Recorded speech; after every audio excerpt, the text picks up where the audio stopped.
Episode की शुरुआत में हम देखते हैं कि ब्लैक युयान के पास जाकर उसे जेन के बारे में बताता है।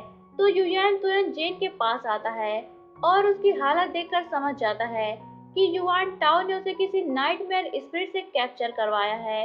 युयान जेन के ड्रीम में एंटर करने की सोच रहा होता है, तभी वहां फ्लावर फेरी आ जाती है। वो युयान के इस तरह बिना बताए आने पर समझ रही होती है कि युयान ने अपना वादा तोड़ दिया है और बिना बताए वहां से बचकर भाग आया है। इस पर यूयन फ्लावर फेरी को सारी बातें बताता है। तो फ्लावर फेरी उसे 3 दिन का टाइम देती है और उसे कहती है कि नाइटमेयर लॉर्ड मेरा एक प्रीसियस गाउन चुरा ले गया है। अगर तुम ड्रीमलैंड में जाना तो मेरा गाउन भी वापस ले आना। इतना कहकर फ्लावर फेरी चली जाती है। तो यूयन जेन के ड्रीम में एंटर करता है। इधर नाइटमेयर लॉर्ड जेन को फ्लावर फेरी का गाउन देकर उसे पहनने के लिए कहता है। तो जेन को मजबूरन उसे पहनना पड़ता है। फिर वो उस नाइटमेयर लॉर्ड को बातों में उलझाकर वहां से भागने की कोशिश करती है, पर नाइटमेयर लॉर्ड उसकी ये कोशिश कामयाब नहीं होने देता और उसे रस्सियों में जकड़कर वहां से चला जाता है। इधर मोयून एक डिनर अरेंज करता है और उसमें किंग मोजिन और बाइसेंग को बुलाता है। वो वहाँ मैजिकल मिरर लाकर बाइसेंग के सामने कर देता है, जिससे बाइसेंग का असली रूप नजर आने लगता है। फिर वो कहता है कि मोजिन और जेन दोनों इसी तरह के डीमंस के साथ आजकल घूम रहे हैं और उन्हीं की जादू टोने से सारी शासन सत्ता हथियाना चाहते हैं। इस पर किंग मोजिन से बाइसेंग को मारने के लिए कहते हैं, तो मोजिन उनके इस ऑर्डर को मानने से इनकार कर देता है।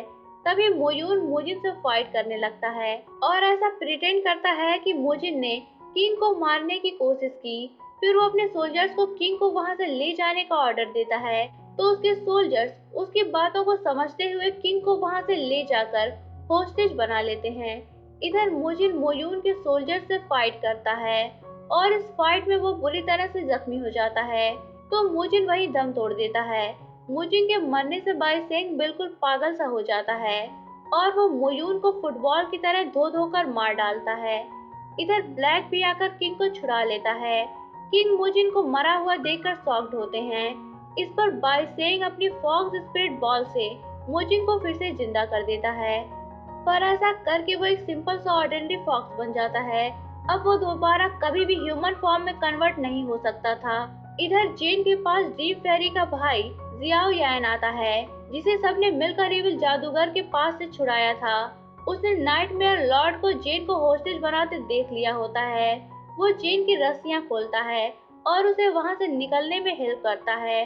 वो सभी बचते बचाते बाहर आते हैं, तो उन्हें वहां युयान आता हुआ दिखाई देता है। उसे देखकर जेन खुश होती है और उसे सारी बातें बताती है। इस पर युयान उसके गाउन की ओवरकोट को फ्लाइंग मैट की तरह यूज करके वहां से वापस आने लगता है। वो लोग रियल वर्ल्ड के बॉर्डर पर पहुंच जाते हैं। जेन ड्रीम फेरी के भाई को साथ चलने के लिए कहती है, पर वो कहता है कि ये वर्ल्ड ही मेरा असली घर है। तभी वहां नाइटमेयर लॉर्ड पहुंच जाता है और जेन और युयान को पकड़ने के लिए उन पर एक मैजिकल पोटली फेंकता है, पर जियाओयान उस पोटली में एंटर करके उसे डिस्ट्रॉय कर देता है। इस पर नाइटमेयर लॉर्ड खुद ही जेन को पकड़ने के लिए आगे बढ़ता है, तो जियाओयान उसका पैर पकड़कर उसे रोक लेता है और जेन और युयान को वहां से जाने के लिए कहता है। जेन जियाओयान को छोड़कर जाने के लिए एग्री नहीं हो रही होती, पर युयान उसे लेकर वहां से वापस आ जाता है। इधर ब्लैक और मोजिन दोनों फॉक्स बने बाइसेंग को लेकर घर आते हैं और कियांग हुआ को सारी बातें बताते हैं। तो कियांग हुआ बाइसेंग को इस हालत में देखकर बहुत सैड हो जाती है, क्योंकि मन ही मन वो बाइसेंग को पसंद करने लगी थी। कियांग हुआ बाइसेंग का ख्याल रखने की रिस्पॉन्सिबिलिटी अपने ऊपर ले लेती है। इधर युआन टाओ युयान को ढूंढते हुए फ्लावर माउंटेन पर जाती है, तो युयान को वहां ना देखकर उसे बहुत गुस्सा आता है। फिर वो सीधे जेन के घर जेन को मारने पहुंच जाती है।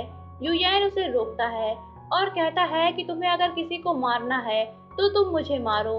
इस पर उन दोनों में खूब फाइट होती है। युयान ब्लैक से जेन को वहां से ले जाने के लिए कहता है, तो ब्लैक जेन को वहां से लेकर जाने लगता है। इस पर युआन टाओ एक खंजर लेकर उसके पीछे जाती है, तो युयान उसे रोकता है और उससे खंजर लेकर खुद को स्टैब कर लेता है।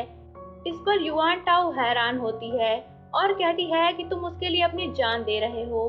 इस पर यूयान कहता है कि 100 साल पहले मैं तुम्हें नहीं बचा पाया था, पर आज मैं दोबारा उसी इंसिडेंट को नहीं दोहराना चाहता।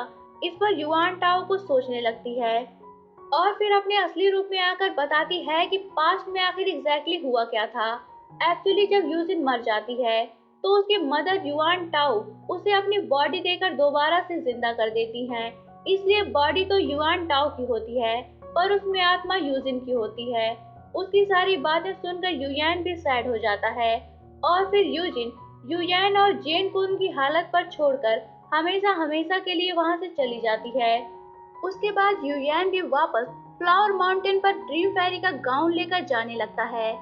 वो जेन से कहता है कि तुम मेरा इंतजार मत करना, तुम एक नई जिंदगी की शुरुआत करो। पर जेन कहती है कि मैं तुम्हारा इंतजार करूंगी, चाहे तुम 10 सालों बाद आओ या 10,000 सालों बाद आओ, मैं तुम्हें यही मिलूंगी। युयान चला जाता है और जेन उसे जाते देखते रह जाती है। फिर वक्त गुजरता है।